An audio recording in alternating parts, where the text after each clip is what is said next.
ನಮಸ್ಕಾರ ಸ್ನೇಹಿತರೆ, ನಮ್ಮ ನರ್ಸಿಂಗ್ ಟೆಕ್ ಚಾನಲ್ಗೆ ಸ್ವಾಗತ ಸುಸ್ವಾಗತ. ಇವತ್ತಿನ ವಿಡಿಯೋದಲ್ಲಿ ನಾವು BSc nursing third semester adult health nursing subject important questions and high priority topics ನೋಡೋಣ. ಸ್ನೇಹಿತರೆ, ನಾವು ಪ್ರಿವಿಯಸ್ ವಿಡಿಯೋದಲ್ಲಿ microbiology subject related important questions ನೋಡಿದ್ದೀವಿ. ಇಂಪಾರ್ಟೆಂಟ್ ಕ್ವಶನ್ಸ್ ಅಲ್ಲಿ ಮತ್ತು ಹೈ ಟಾಪಿಕ್ಸ್ ನೋಡಿದ್ದೀವಿ. ನಾವು ಆ ನೋಡಿದ ವಿಡಿಯೋದಲ್ಲಿ 2026 ಮೈಕ್ರೋಬಯಾಲಜಿ ಸಬ್ಜೆಕ್ಟ್ ಮೊನ್ನೆ ಎಕ್ಸಾಮ್ ನಡೀತು. ಆ ಎಕ್ಸಾಮ್ ನಲ್ಲಿ ನಾವು ಹೇಳಿದ PDF ನಲ್ಲಿದ್ದ 27 ಮಾರ್ಕ್ಸ್ ಕ್ವಶನ್ಸ್ ಬಿದ್ದಿದೆ. 27 ಮಾರ್ಕ್ಸ್. ಸ್ನೇಹಿತರೆ, ಹಿಂದಿನ ವಿಡಿಯೋ ಯಾರಾದರೂ ನಮ್ಮ ವಿಡಿಯೋದ ನೋಡಿದರೆ ಅವರಿಗೆ 27 ಮಾರ್ಕ್ಸ್ ಬರೀ ಒಂದು ವಿಡಿಯೋ ನೋಡಿದರೆ 27 ಮಾರ್ಕ್ಸ್ ಬಿದ್ದಿದೆ. ಇನ್ನು ನೀವು ನಿಮ್ಮ ಸ್ವಂತ ಟ್ಯಾಲೆಂಟ್ ಇಂದ ಒಂದು 10 ಮಾರ್ಕ್ಸ್ ತಗೊಂಡಿದ್ರೆ ಪ್ಲಸ್ ಮತ್ತೆ MCQ 13 MCQ ಟೋಟಲ್ 40 ಮಾರ್ಕ್ಸ್ ಬರ್ತಿತ್ತು. 40 ಮಾರ್ಕ್ಸ್ ತಗೊಂಡ್ರೆ ಪಾಸ್. ಓನ್ಲಿ ನೀವು ಒಂದು ವಿಡಿಯೋ ನೋಡಿದ್ರೆ ನೀವು 100% ಮೈಕ್ರೋಬಯಾಲಜಿ ಸಬ್ಜೆಕ್ಟ್ ಪಾಸ್ ಆಗ್ತಿದ್ರಿ. ನೀವು ಯಾರ್ಯಾರು ಇನ್ನೂ ವಿಡಿಯೋ ನೋಡಿಲ್ಲ ಒಂದ್ಸಲ ಚೆಕ್ ಮಾಡಿರ್ಬೇಕಾದ್ರೆ ಚೆಕ್ ಮಾಡಿ ಕಮೆಂಟ್ ಹಾಕಿರಿ. ಟೋಟಲ್ ಮೈಕ್ರೋಬಯಾಲಜಿ ಸಬ್ಜೆಕ್ಟ್ ನಾವು ಮಾಡಿದ ವಿಡಿಯೋಲಿ 27 ಮಾರ್ಕ್ಸ್ ಬಿದ್ದಿದೆ. ಸ್ನೇಹಿತರೆ, ಇವತ್ತಿನ ವಿಡಿಯೋ ಸ್ಟಾರ್ಟ್ ಮಾಡೋಣ.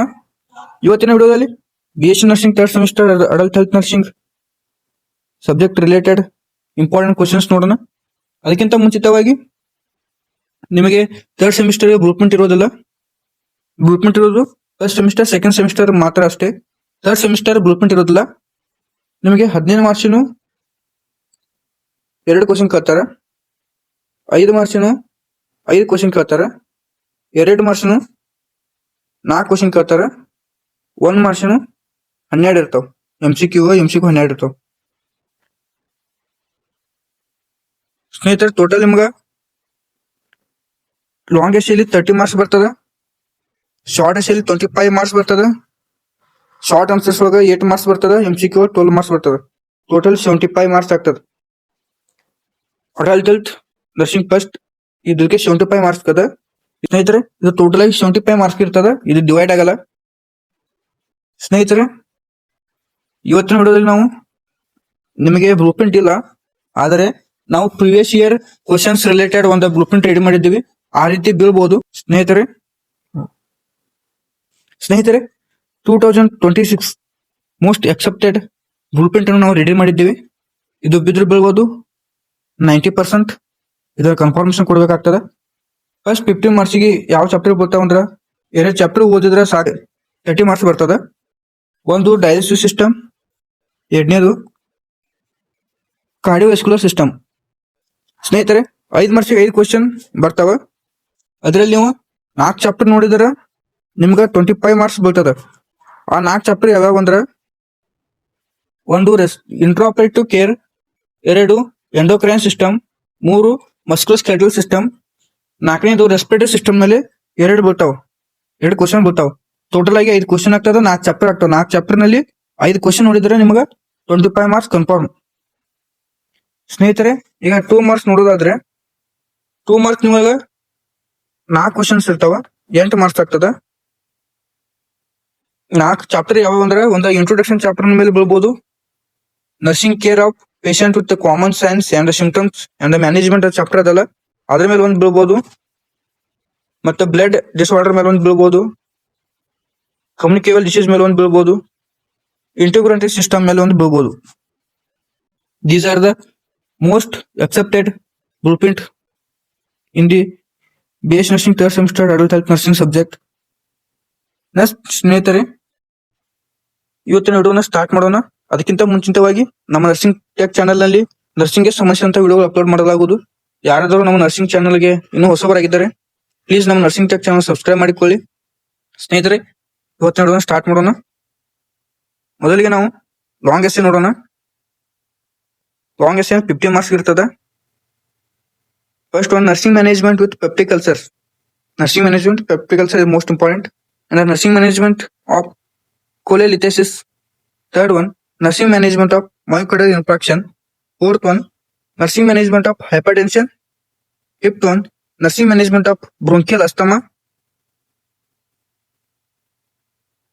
Sixth one, nursing management of COPD, nursing management of pneumonia, nursing management of diabetes mellitus, nursing management of anemia, nursing management of TB, tuberculosis. Next, define COPD, explain causes, clinical manifestation, investigation, medical and nursing management. These are the most important. Second one, explain the nursing management of bronchial asthma. Third one, discuss nursing management of pneumonia. Fourth one, explain hypertension with nursing management. Fifth one, explain myocardial infarction with nursing care. Sixth one, discuss congestive heart failure. Seventh one, explain peptic ulcer with nursing management. Next, ಸ್ನೇಹಿತರೆ, explain liver cirrhosis with the nursing management. Explain fulleritosis with the nursing management. Explain diabetes mellitus with the nursing management. Explain iron deficiency anemia with the nursing management. Explain leukemia with the nursing management. Explain burns with the nursing management. Explain osteoarthritis with the nursing management. Next, explain pulmonary tuberculosis with the nursing management. ಸ್ನೇಹಿತರೆ, ಇಷ್ಟು questions 50 ಮಾರ್ಕ್ಸ್ಗೆ ಆದವು. 50 ಮಾರ್ಕ್ಸ್ಗೆ ನಿಮಗೆ 2 question ಕೇಳ್ತಾರೆ. ನಿಮಗೆ 100% ಹೇಳ್ತೀನಿ, ಇವಷ್ಟು question ನೀವು prepare ಆದ್ರೆ 100% pass ಆಗ್ತೀರಾ. You are all pass, 100% pass ಆಗ್ತೀರಾ. ಇದರಲ್ಲಿ 2 ಕ್ವಶನ್ ಬಿದ್ದೇ ಬೀಳ್ತಾವ. 100% ಹೇಳ್ತಾ ಇದ್ದೀನಿ. ಇವಾಗ ಇಷ್ಟು ಕ್ವಶನ್ ನೋಡಿದರೆ ನೀವು ಈಗ ಇದಾವಲ್ಲ, ಇಲ್ಲಿಂದ ಇಷ್ಟು ಕ್ವಶನ್ ಪ್ರಿಪೇರ್ ಮಾಡಿ.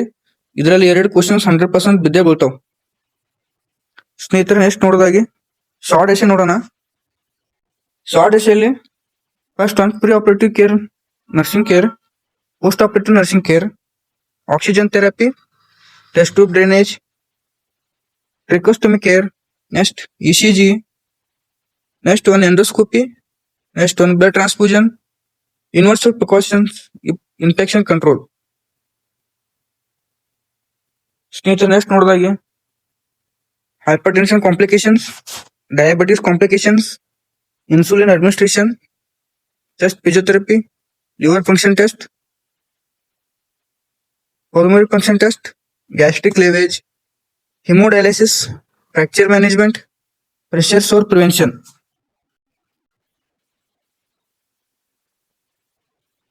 First one, pre-operative nursing care, post-operative nursing care, oxygen therapy, blood transfusion, ECG, liver function test, endoscopy, dialysis, brief explanation of dialysis, insulin administration, chest physiotherapy.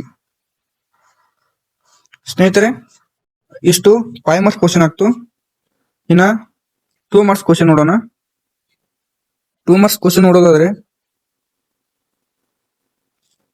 First one atelectasis, second one cyanosis, third one dyspnea, fourth one hematemesis, fifth one melena, sixth one angina. Angina is most important. Angina pectoris 50 marks ಕೇಳಬಹುದು, 5 marks ಕೇಳಬಹುದು. angina pectoris, angina ಅಂದ್ರೆ chest pain. Next one tachycardia, bradycardia, oedema, varicose vane.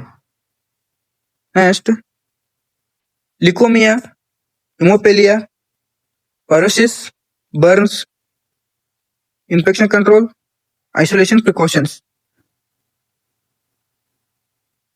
ಸ್ನೇಹಿತರೆ, ಇಷ್ಟು 2 marks question ಆಯ್ತು. ಸ್ನೇಹಿತರೆ, ಈಗ ನಾವು important MCQ ನೋಡೋಣ.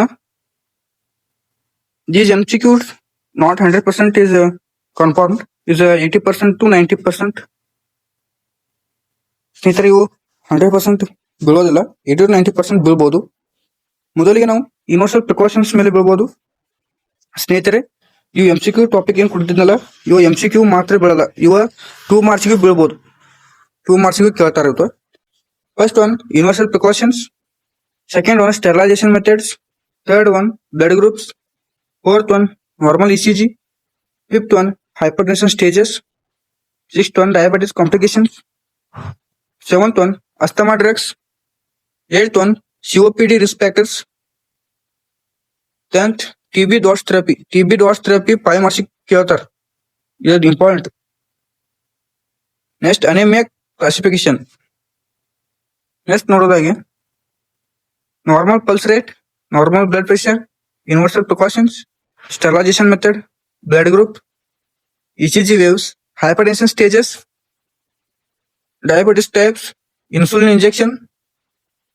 injection sites, asthma drug. ಸ್ನೇಹಿತರೆ next ನೋಡೋದಾಗಿ COPD causes, TB transmission, anemia types, Burns calculation, oxygen delivery device, Glasgow coma scale, BMI, classification isolation precautions, infection chain, hand washing steps. ಸ್ನೇಹಿತರೆ ಇವು most accepted MCQ ಅದು. ಇನ್ನು next most repeated previous year questions ನೋಡೋಣ. Previous year questions ಇವು ಕೇಳಿದಾರ Rajiv university ಅವರು. ಈ these are questions ಕೇಳಿದಾರ. ಮೊದಲಿಗೆ ನೋಡೋದಾಗಿ nursing management of bronchial asthma, nursing management of COPD, nursing management of hypertension, nursing management of myocardial infarction, nursing management of congestive heart failure, nursing management of diabetes mellitus, nursing management of peptic ulcers. ಸ್ನೇಹಿತರೆ ಇದರಲ್ಲಿ ನಾವು important ನೋಡೋದಾದ್ರೆ nursing management peptic ulcers important, ಮತ್ತೆ nursing management of myocardial infarction ಇದು important, ಮತ್ತೆ angina pectoris ಅದು important ಆಗ್ತದೆ sir. Angina pectoris ಓದ್ಬೇಕಾಗ್ತದೆ. ನೆಕ್ಸ್ಟ್ ನೋಡೋದಾಗಿ nursing management of liver cirrhosis, nursing management of cholecystitis, nursing management of iron deficiency, anemia, nursing management of tuberculosis, nursing management of burns, pre-operative nursing care, blood transfusion, oxygen therapy. ಇದರಲ್ಲಿ nursing management of ಕೊಲಿಯೋಲಿಥೈಸಿಸ್ ಇದು ಕೇಳ್ತಾರೆ sir. ಮತ್ತೆ nursing management tuberculosis ಕೇಳ್ಬೋದು, oxygen therapy ಕೇಳ್ಬೋದು, oxygen mask types ಕೇಳ್ಬೋದು. ಸ್ನೇಹಿತರೆ move on. Accepted 2026 most likely on the long essay. 2026 का ಕೇಳಬಹುದು. ಇವ 2026 का ಕೇಳಬಹುದು ಸ್ನೇಹಿತರೆ. ಫಸ್ಟ್ ನೋಡೋದಾದ್ರೆ COPD, bronchial asthma, myocardial infarction, hypertension, peptic ulcer, diabetes mellitus, liver cirrhosis, cholelithiasis. ಇದರಲ್ಲಿ ಮೋಸ್ಟ್ ರಿಪೀಟೆಡ್ ಆಗಿದ್ದು ಮಯೋಕಾರ್ಡಿಯಲ್ ಇನ್ಫಾರ್ಕ್ಷನ್ ಒಂದು, ಮತ್ತು ಪೆಪ್ಟಿಕ್ ಅಲ್ಸರ್ಸ್ ಒಂದು, ಡಯಾಬಿಟಿಸ್ ಮೆಲಿಟಸ್ ಒಂದು. ಇವು ಕೇಳಿದ್ರೆ ಕೇಳಬಹುದು ಸ್ನೇಹಿತರೆ. ಈ ವಿಡಿಯೋವನ್ನು ಇಲ್ಲಿಗೆ ಮುಕ್ತಾಯಗೊಳಿಸೋಣ. ಈ ವಿಡಿಯೋ ನಿಮಗೆ ಇಷ್ಟವಾಗಿದ್ದರೆ ಲೈಕ್ ಮಾಡಿ, ಶೇರ್ ಮಾಡಿ, ಸಬ್ಸ್ಕ್ರೈಬ್ ಮಾಡ್ಕೊಂಡು ಮರೆಯಬೇಡಿ. ನಿಮ್ಮ ಸ್ನೇಹಿತರಿಗೆ ರೆಫರ್ ಮಾಡಿ. Thank you so much. Take care. Bye by.